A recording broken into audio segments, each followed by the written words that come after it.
Naisugod pa sa ospital pero idineklarang dead on arrival ang dating Kalibo Aklan ex-mayor na si Johnny Dayang.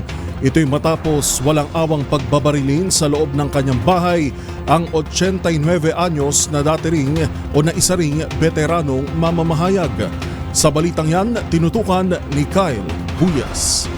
Itinumba sa loob mismo ng kanyang bahay ang isang veteranong mamamahayag at dating alkalde ng Kalibo Aklan 2 linggo bago ang eleksyon.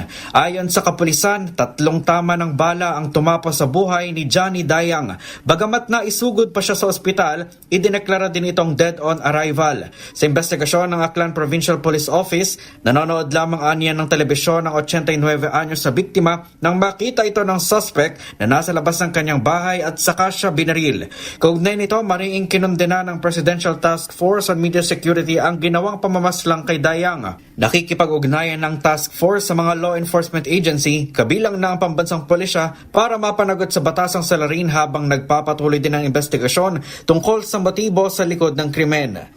Si Dayang ang kasalukuyang President Emeritus ng Publishers Association of the Philippines at naging Pangulo rin ng Manila Overseas Press Club bago siya naging alkalde ng Kalibo matapos ang EDSA People Power Revolution noong taong 1986.